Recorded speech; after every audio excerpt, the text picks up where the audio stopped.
Cannock Chase today, rightly designated as an area of outstanding natural beauty. Once it was part of a much bigger forest, which lay between the boundaries of the rivers Penk, Sow, Trent and Tame, and to the south along a line which ran from Fazeley to Walsall, Wednesbury, Wolverhampton and Coven. But there have been many changes over the years, and the 20th century in particular has taken its toll. Little of this once vast area remains. These views of Milford and Shoal Hill, for example, belong to another age. The ancient beech trees, which once graced Stile Cop, symbolize the many natural landmarks which have disappeared in recent years. Fortunately, some still remain. This well-preserved Iron Age hill fort here at Castle Ring was inhabited from around 500 BC. As the highest spot on the chase, it offered an ideal vantage point.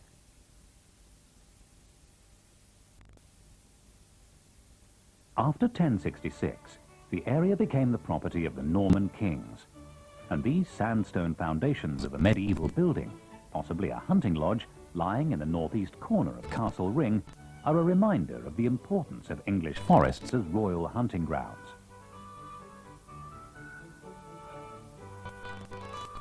The first record of the name Cannock Chase appeared in 1290, when Edward I confirmed an earlier grant made years before of the central part of Cannock Forest to the Bishop of Lichfield.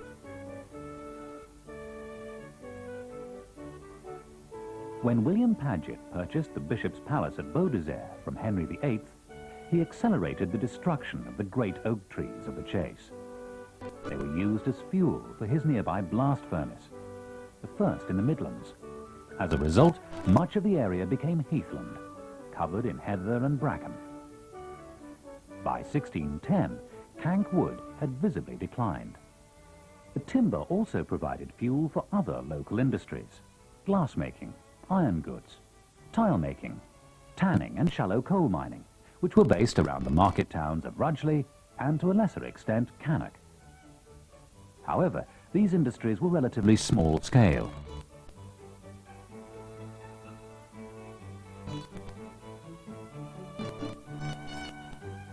With the advent of steam power, the demand for coal soared. It had long been known that coal lay under the chase, but it only became profitable to sink pits when the coal mines of the Black Country began to fail, and when canal and railway systems made it possible to transport coal cheaply. Before this time, transporting heavy goods across the chase was virtually impossible. One of the oldest roads was Blake Street, an ancient saltway which linked London, the Midlands and the North. It passed the Cross Keys at Hensford, then a small village centred around the inn.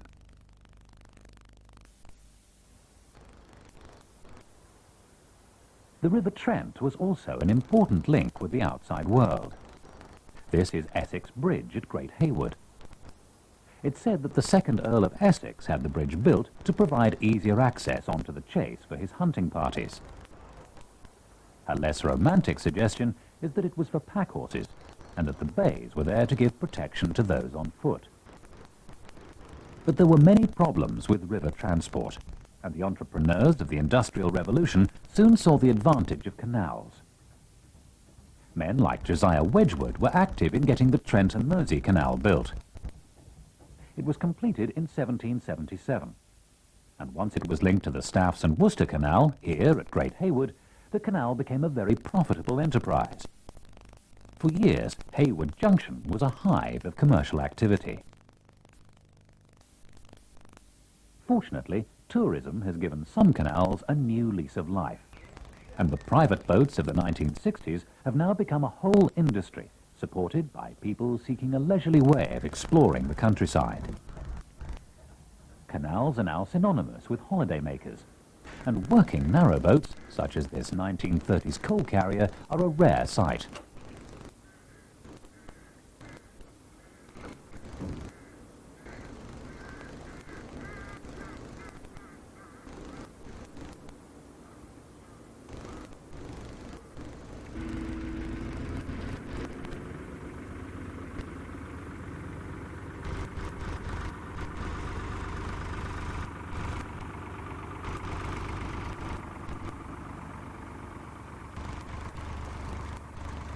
these early canals only skirted the chase. In the 1770s, there was no economic incentive to take canals into the area. And so, canals on the chase were some of the last to be constructed.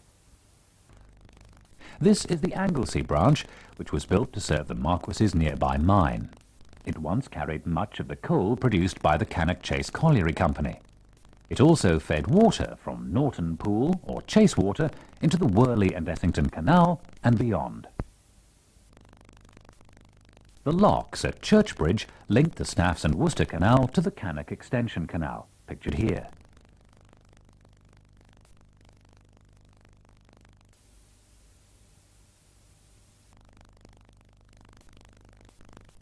It ran through Norton Keynes and Leecroft to the East Cannock Basin. Like the Anglesey Wharf, the East Cannock Basin near Hawkes Green was very busy in moving many tons of coal most weeks into the Midlands. Today, Hawkes Green is a popular residential area, a sharp contrast to these unique pictures preserved by Rose Duval, who still lives at Hemlock Farm. This is a view looking across the canal at Hawkes Green. The original Hemlock farmhouse is in the background, a lovely old building which was demolished in 1953. Then the Duvals' nearest neighbours lived at the Boatman's Mission at the East Cannock Basin. Mineral railway lines once crisscrossed the area, and the Cannock and Rudgley line, shown here, was one of the busiest. It moved coal down to the sidings below the East Cannock Basin for shipment to Bescot.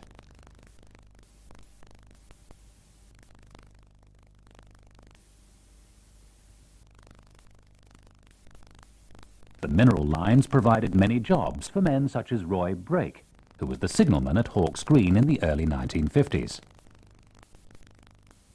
The paddy train, which ran along the mineral line as far as Cannock Wood Colliery, is fondly remembered by many. Alan Anslow, who lived at Hazel Slade as a lad, has clear recollections. The paddy train was a train that consisted of two old coaches and ran from the Rugeley Road, Hensford, from what we call Bates's Corner, up to the colliery itself, bringing the people from the Hensford area, Pye Green, whatsoever, to the colliery for work. It also stopped at the crossings at Hazel Slade for the people that came on the buses and picked those up and took them there. But now there's little evidence of all this activity. The mineral lines and canal extensions have all but disappeared. It's only recently that the Cannock and Hensford rail link with the West Midlands has been reopened. Today it's roads such as these at Churchbridge which dominate the area. The first deep mine to be sunk was at Hammerwich. The site of the colliery can just be seen to the left on the far side of the canal. The pit was sunk on the orders of the Marquess of Anglesey in the late 1840s, and a second one soon followed, on ground that lies at the end of Church Road, Chasetown. The Marquess had grand plans at first, and his agents looked at the possibility of building 200 cottages for miners. But at £60 per cottage, it was deemed too expensive, and so only 3 were ever built. The agent described them as solid and first-rate. He was obviously right, as they still stand today, the very first homes in Chasetown. However, the Marquess was in financial difficulties by 1850, and he was in the process of leasing his mines when he died in 1854. His son went on to lease all the estate's mineral rights on the Chase, and speculators soon purchased these blocks of land.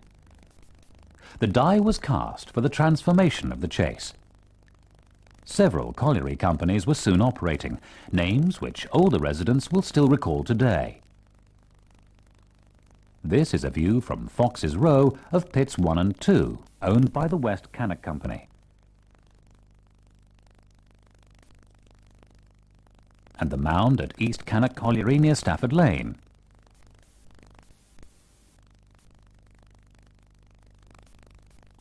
This was West Cannock number 5 in the early days.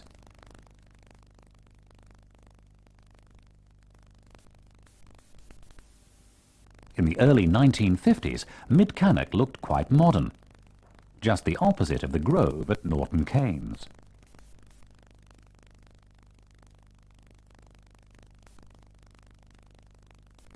This was the pit mound of the Cannock and Leecroft mine.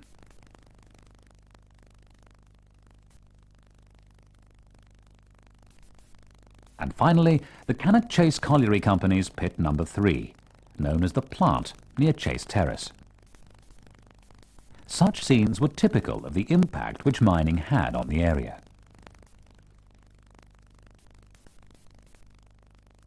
In 1925, the Chase coalfield boasted more than 40 working pits, from Brereton near Rudgley to Aldridge and Walsall Wood in the east, and Hilton Main and Holly Bank in the west.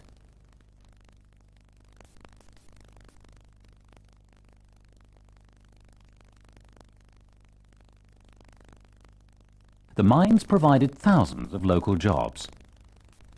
Littleton Colliery, for example, was employing around 2,000 men, and few doubted that coal would be mined on the Chase well into the 21st century. Demand for Chase coal was seasonal, as much of it was household fuel.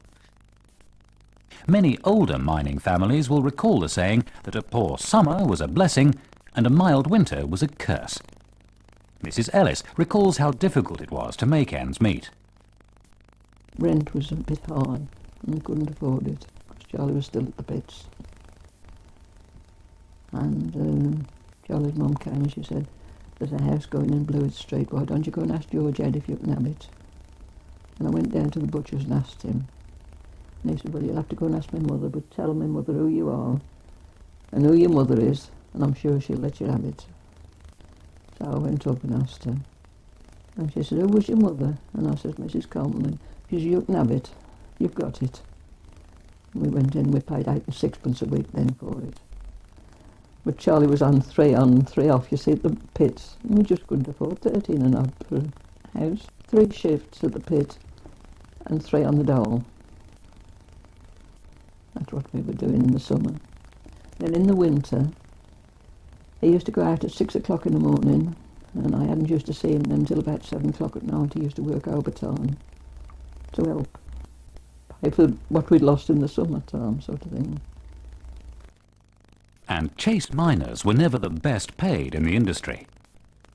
Earning a living in decades such as the 20s was very hard, and the prolonged strikes of 1921 and 1926 caused awful suffering. Charlie Ellis remembers the 1926 strike.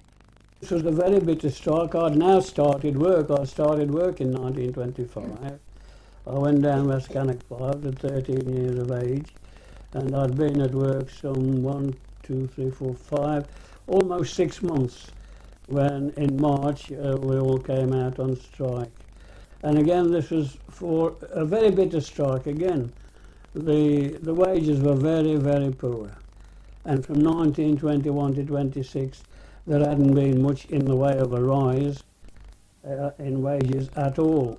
And again, the miners came out on strike over pay and conditions, the same as was in 1921. The children really were very, very poor. They were poorly fed, they were poorly clothed, and they went to school hungry. We went to school hungry. I did, because there were no wages and no food. And it was so serious that the authorities, Cannock Urban District Council, the local authority then, where they got the funds from, I have no idea. I wasn't old enough really to remember at 13 and 14.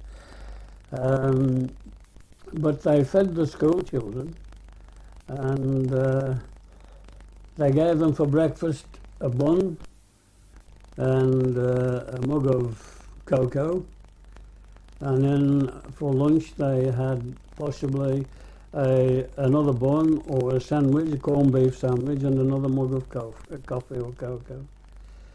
For tea, for several days in the week, not every day, but several days in the week, the local chapels used to feed us, so that at least we had one cooked meal a day. That is the school children, and young chaps like myself on strike. We were only lads. I mean, I was only just 14 years of age then. And we used to go to the local chapels, and the Salvation Army then were very good too. And we used to go to the chapels, and we would have a hot meal of sauce. It was usually broth or of some kind, and probably some bread. Stanton's, Taylor's were very good, and any bread that they'd left over they used to send to these chapels. And if it was only soup and bread, at least you had a hot meal. And so this is how we got by food-wise. There's no doubt about it, our parents went very, very short of food because they starved themselves to feed the kids. Methods of working in the mines were slow to change. Ponies like Bob, pictured here in 1953, were still being used at Cannock Wood Colliery until 1969. And the back-breaking pace of work can only be guessed at. And this face, coal face, was 1.3 yards, as we call it. In other words, 3 foot 3 high. And when you took the coal off, you left about 3 inches of coal to make a roof. So there was an art in this. So you were kneeling down all day, which we'd never done. You either knelt down and chucked it on the chain. And you had, on that particular system there, you had 6 yards of coal long, 5 foot deep. The cut into the coal was 5 foot, where a mechanical cutter had gone up and cut that much out of it. And everybody was that good at it that at the end of, let's say, 12:30 in the day, they'd all finished, we'd still got half our coal left. It's just something you had to get into to learn not to think. You had to become automated and just shovel, shovel, shovel. Working methods also varied from pit to pit, and when Littleton and West Cannock pits 1 and 2 were linked, the contrast couldn't have been more marked. And we were moved to another part of the pit altogether. Because Littleton then, in 1958, had just coupled through to West Cannock 1s and 2s at Greenheath. So we were in a vent, taking some of their coal. Their men were transferred onto it, they were shut in their pit. And we went to work in amongst these West Cannock men. And that was like putting Chinese men amongst Eskimos. They were strangers. I mean, I knew some of them by sight, but their methods of work were that different. And instead of being 3 foot 3 high, it was 6 foot. And all Littleton faces were on a slope as such then. So you had to then learn to stand up and shovel. Anybody, let me tell you, can shovel all day long as they kneel down and just do that. But when you come to stand up all day long and chuck onto a chain that's taking it away, this is where it catches you, your back. So lots of people, that was the first time I'd seen lots of workmen with corsets on. But whatever the cost, the mines exercised a strong hold on the imaginations of many who worked underground. Mick Drury again. At the pit, Littleton, big sleeping giant underneath there, as I always thought about it when I walked down Line Pit Lane. I used to look at it and think, my God, only people know how far this reaches every way, you know. This is the site of the Brereton Colliery, and even evidence such as this is fast disappearing. The mines have all gone, and with them has gone a whole way of life, often difficult and dangerous with many hardships, but buoyed up with a quiet pride and dignity and a strong community spirit in every town and village. All these pictures of local communities were taken in 1947. This was Church Road, Norton Keynes, and Glover Street, Wimblebury. This was Littleworth Road, Rawnsley, and Anglesey Street, Hensford.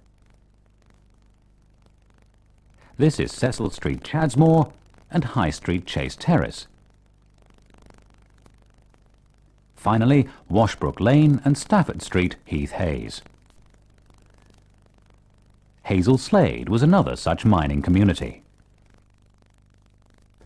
Hazel Slade was a village consisted of blocks of houses, terraced, and each block formed a backyard. And there was the backyard, as I was a youth, we used to call the big back, the bottom back, the middle back and the side back.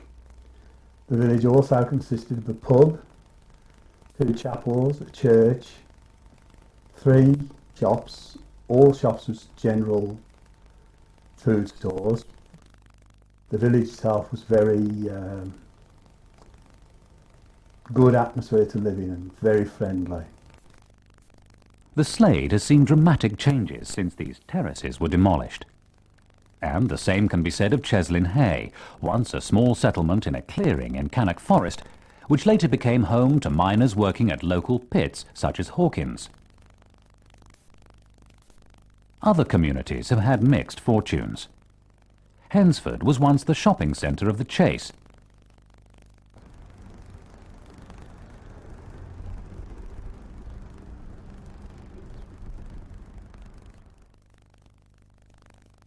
We first came to Edensford way back in 1915. It was a fairly quiet town. The influx of all the Shropshire miners had come into Chadsmore and the surrounding area, and so the population swelled very quickly.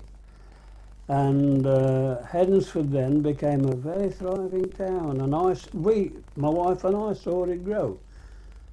From we were 5 or 6 years of age, and by the time we were 12 and 13, Hedensford was a very, very busy, thriving, prosperous town. Cannock was poor. It wasn't even, the square wasn't even tarmacked.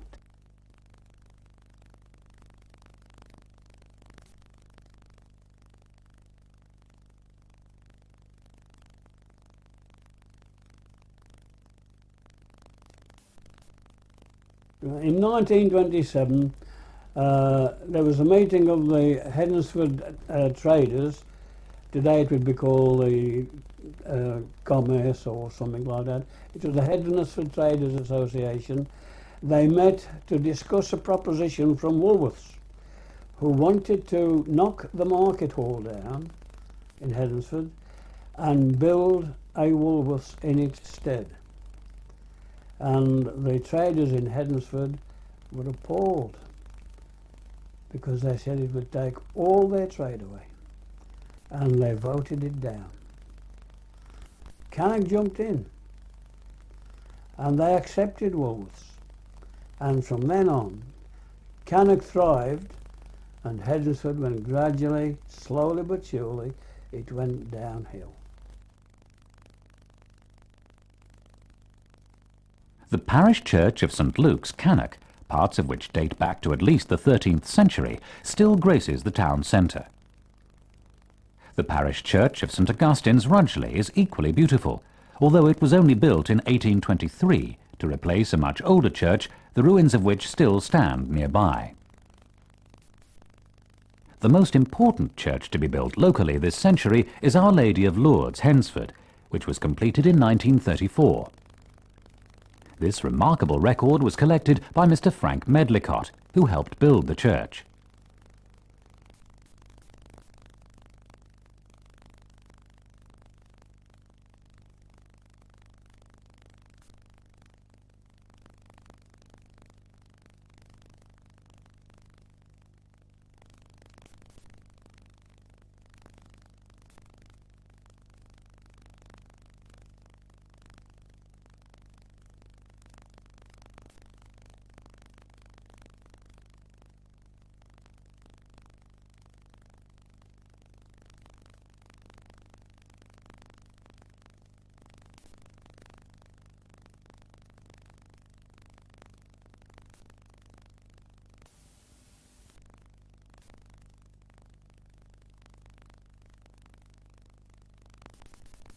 Methodism was a very strong force in the area which flourished in the mining communities of the Chase.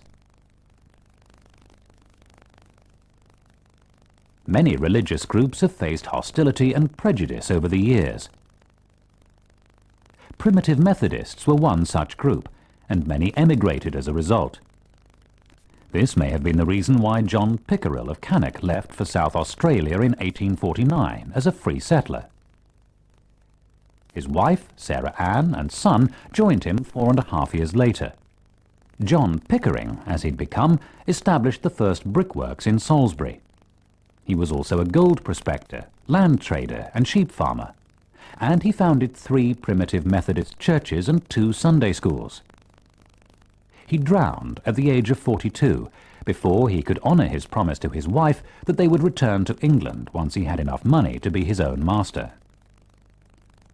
3 of his children, Joseph, Samuel, and Sarah, survived him, and this brave and enterprising family now have at least 500 living descendants in Australia today. Many other Chase folk have emigrated since, to join family and friends or seek new opportunities. When the Pickerells lived in Old Penkridge Road and owned property in Mill Street, shown here, they must have witnessed the popular May Day revels, which were an annual event. This tradition has long been maintained by John Wood School at Cannock. Here are the school's May Queens from 1915 and 1916. Most communities had their own celebrations. There was the Rawnsley Carnival. This is a float from the 1923 parade. The Cannock Flower Show and the Chase Wakes at Burntwood were also highlights of the year. Special events were also a cause for festivities. These people are pictured in the grounds of Norton Hall early this century.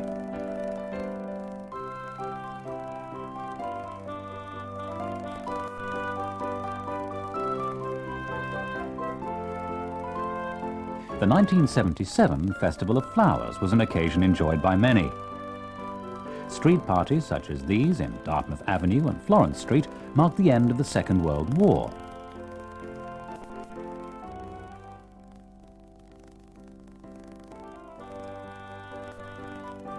And even earlier, these young men from Greenheath took part in a parade to celebrate the relief of Mafeking in the Boer War.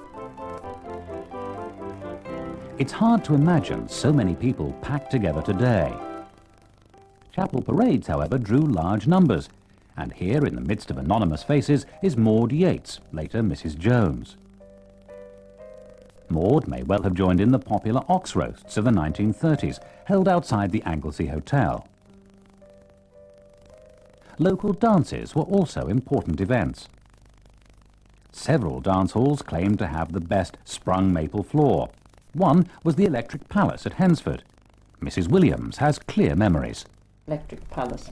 Mr. Barton that owned it then, he used to decorate it beautiful. And that was for all the Christmas balls, you see, because Miss Gripton used to have a big ball at Christmas. Because she used to have a dance class there on a Wednesday.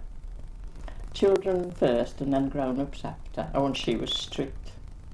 Oh, she was. Of course, ladies didn't smoke in those days, but if anybody started to smoke, don't you do the second floor, you go upstairs if you want to smoke. And if anybody was doing anything they shouldn't go mad, couldn't go mad round the dance floor, then you know. Do you remember Fred Broom of Hightown? You know the Brooms of Hightown, Fred Broom. Derek Davis's father and 1 or 2 more. If it was the Lancers, you know, they'd swing you off your floor. She'd stop the dance. Out you go and do, don't come back again. Well, my father was on the door then, and of course they'd all go the next day. Go and ask her, George, if we can come back in. So my dad had got to go and ask her if they could come back. She'd come to the door and give them such a lecture. Yes, but don't do it again. You can come in this time, but don't do it again. But I mean, she knew she wanted them in because they were good customers. But she was ever so strict. But we had some good times. Always had a fancy dress ball once a year, yeah. And they had a hospital ball, they had the traders' ball. They were lovely. When I was a kid, we used to go and stand outside to watch them go in with all the long dresses on, you know. It was lovely. This is a picture of the last policeman's ball held at the Palace in 1931. Soon afterwards, it was converted to a cinema with fixed seats, and it became the Tivoli. Events such as these must have been extra special when leisure hours were few. A housewife's week was a full one, based on a very regular routine. Monday was wash day, Tuesday was cupboards, Wednesday was bedrooms, Thursday was the parlour, and Friday the windows and the yard and the toilet and the kitchen. That was all done on Friday. So you didn't do much on Saturday, only the shopping.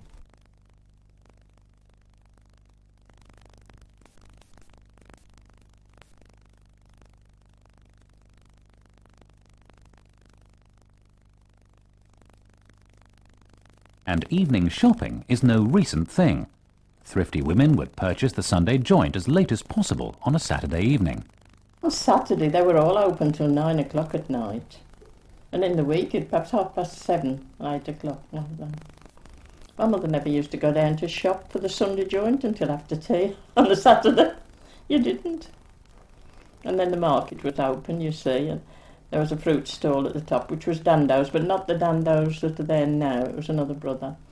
And I always remember we had 13 oranges for £1. And in the top of the market there was Wainwright's toffee stall, and all the toffee was on huge trays and all put on the counter like that. And then they broke it, you see, when we used to go and ask for a pennyworth of bits. They were the little bits, you see, and it was lovely toffee. Children were usually expected to occupy themselves. No wonder organisations like the Scouts were so popular. These lads were members of a local scout troop in the early 1920s. This is not, as far as we know, their uniform.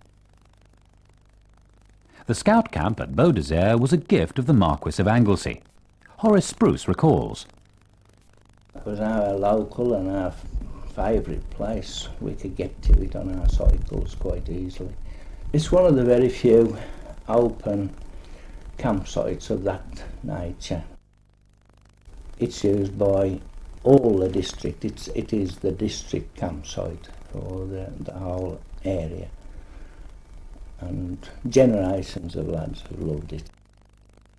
Beaudesert is also an excellent golf course, founded by influential local men such as Tom Coulthwaite, the famous racehorse trainer. Mrs. Williams was employed at Beaudesert when it first opened. I finished up at Beaudesert Golf Club. You had to do the cleaning, the waiting on the bar and everything there. There's only 2 of us. And sometimes we were there till 11 o'clock at night. They were sitting playing cards and that after you soon. But it was nice. I mean, they were all nice people that were there then. We had a lot of county people, title people. And they were nice people. The Cannock Chase area has always enjoyed a strong sporting tradition. Coulthwaite's Grand National winners of 1907, 1910 and 1931 followed a long line of successful racehorses trained on the chase. However, it was racing and betting which was the downfall of William Palmer, the Rudgley poisoner, whose last victim, John Parsons Cook, is buried at Rudgley.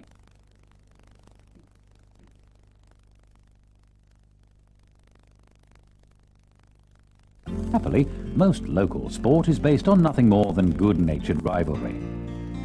The following pictures are just a few of the many teams and individuals who've competed over the years.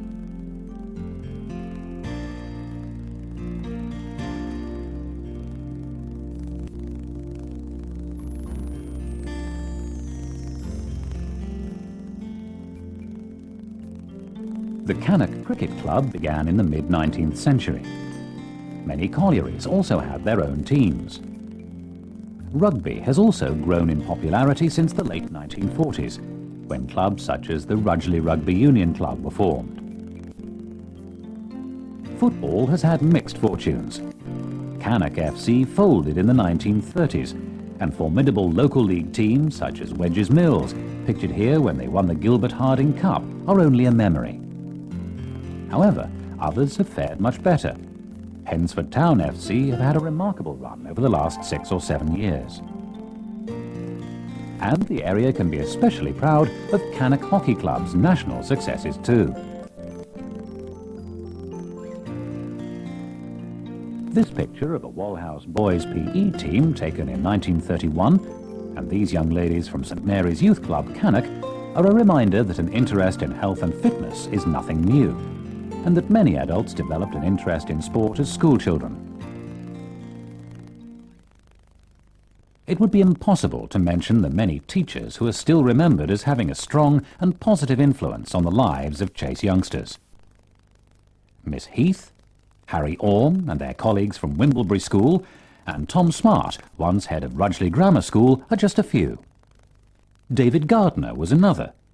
He was an outstanding teacher who raised the aspirations of many. Mick Drury's memories of the stature of the man are typical. The day I started there, they changed headmasters. And the headmaster that came was a fellow called David Hamilton Gardner. Strict disciplinarian, clear-spoken, upright fella. Never seemed to me to do anything wrong. And he revitalised the school. One of the first things he did that upset most of the lads was move an aeroplane frame, a tiger moth frame that had stood in the schoolyard there for donkey's years apparently, and everybody used to talk about the Central's aeroplane. That had got to go. There was plans put in being for new science rooms, cookery, everything like this, because he'd got no school canteen. So he really revitalised the school. He revitalised the staff. I can think of Mr. Boot, an excellent artist. Mr. Barlow, history teacher.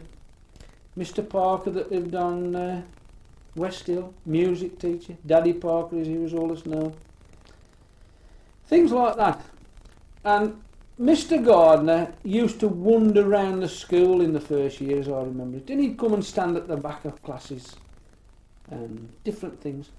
And you could see, even at 11-year-old, I could see things were altering then in that school through his influence.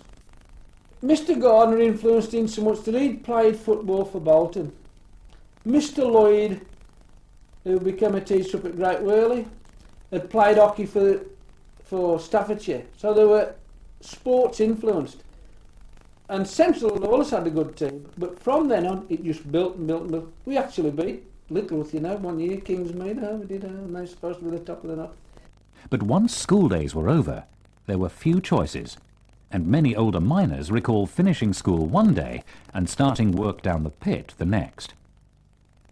Earlier this century, lads would be employed to look after trapdoors, controlling the flow of air, and then progress to working with the pit ponies. By their early 20s, the fittest could be working on the coalface. Accidents were an ever-present risk, as safety standards were so low. Charlie Ellis has vivid memories of one such tragedy. I remember it would be just after the strike, because now I would be 15, coming up to 16, and work one day. They'd had trouble on the face. We were behind in drawing the coal off, and we were working overtime to empty the district of tubs of coal, when a chappie came running down the jig and said to me, "Got to Patch Junction and pick up some sandbags and take them up 26's jig." And so I did as I was told, and went, got sandbags from the junction, and then I went up 26's jigs, and I was told, "Oh, you got the sandbag? Yes, you go up there." And he pointed up a road, and I went up this road, and then I got there and they said, "Oh, duck under there." That was the brew, as they called it, and this was where they were getting coal. It was about 4 feet high, but the roadway, of course, was about 6 foot high. So he said, "Get under there and scroll up the face to the right," he said, "and you'll find some blokes who want those bags." And quite innocently I scrolled up there, and when I got there was the most appalling sight. Everything was dead quiet except for people talking, and the fireman said, "Oh, you got the sandbags, son?" I said, "Yes, I have. I've got them here." "How many have you got?" And I said, "Oh, I've got about 6, I think." I said, "I just grabbed a handful and come as quick as I could." "Right," he said, "I want you to search around and find all the bits and pieces of flesh you can find and put them in the sandbags." And risk-taking was still common in the early 1950s, as McDrury's account of his first winter at Littleton shows. The winter, and Littleton Colliery, shafts stand in a big bed of gravel and everything. A lot of water underground at Littleton. And Three's pit, which is the pit that the air went down, the one away from the Stafford Road, with that coal, the air going down, ice used to form on everything round the top and in the pit bottom. But consequently, the cages used to catch it, and it used to walk the cages. And the fellow come out of the lamp room one day, and he said to old Jock Wilson, "Jock," he said, "we've got a lot of these two lads, they're going to give us a hand with the ice." And Jock said, well, all right then, you know. And he took us over, and they put a shaft on us, which is fastens to the chains on the top of the cage, and 2 more blokes, and they give us a long steel rod with a chisel end made on the end of it. And what we had to do during snap time, when they didn't draw any coal up the pit, which was only for 20 minutes a day, each shift, was chisel, get on the top of the cage and lower it down so far and chisel away at this ice so that the cages didn't catch it when they come up onto the running boards. And we were doing this. Now, I was that big, as you can imagine. I could have dropped through the armhole in this shaft on us, so it was that big, it was just a waste of time, and we were hooked onto these bridle chains, me and Bill Dyson. And we just about finished it, and they said, you know, right, bring the cage to the top, the banksman on the top. So he brings the cage up, probably only 20 or 30 yards, you know. I mean, I was terrified. You got 600 and odd yards below you know, at Littleton, that's 625 yards deep, I think. 18-foot shaft, big gap, you know. Frightened to death, well, and Bill Dawson. These 2 shaftsmen with us. And as the cage come to the top, who's standing there but Perce Pritchard, the training officer? Well, it was the first time I'd ever heard, without swearing, anybody tell him off in pit language, really, you know. He went absolutely spare at him, you know.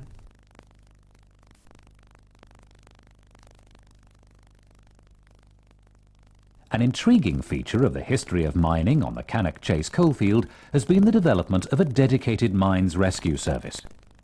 This group of volunteers built up a considerable reputation that's been put to use both locally and nationally. Chase miners were on hand in their gallant rescue attempt of the submarine Thetis in 1939. And more recently, another specially trained team was involved in the attempt to rescue miners in the Lofthouse pit disaster of 1973. Mick Drury recalls the training involved. Lofthouse plaque out of the rescue station at Ensford, that's where it was up, was given to Ensford Rescue Station by the colliery up there. I forget what, they were probably in the western area, the same as us. No, they were in the Yorkshire area, sorry. Because Ensford Rescue Station at the time was under Jack Craner. And Jack Craner was a bit of a lad for having a go at everything. He was a glider pilot and everything. But what he did was started the only underwater rescue team in the world, as far as I know. Definitely within the coal board. And what they learned to do was use the apparatus that we'd got at Ensford Rescue Station, which was then would be liquid oxygen apparatus. They were all bought wetsuits to fit, and they all trained in Cannock baths and quarries and that, so that in the event of an inrush of water underground, they would be able to go into the water and look for survivors, etc., etc. Lofthouse Colliery had an inrush. I forget when, early 80s I would think, something like that. Whenever it is, it's on the plaque. And the rescue team, which was a team from pits, mostly I would think Lee Hall and Littleton, West Cannock Fives probably, a mixture team, they went to Lofthouse and they actually donned all this apparatus and tried to get through the water in the roads, because as you realise in the pits all roads are not level, they're either up, down, level, or they have dips in them, swillies as we call them, which could be hundreds of yards long. So it was one of these, I believe, that they went in to get through to the other side. And unfortunately they didn't get to the other side, there was too much debris in it. But that's what the plaque is.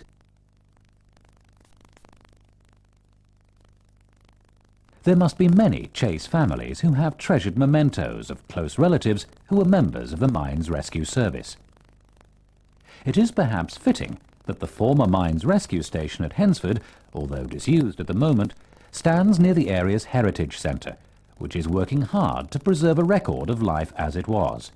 It's well worth a visit. This glimpse of the past can, of course, only sketch a picture of some of the influences on local people who have themselves helped to form the Chase, given it good reason to be proud of its past and every confidence to look to the future.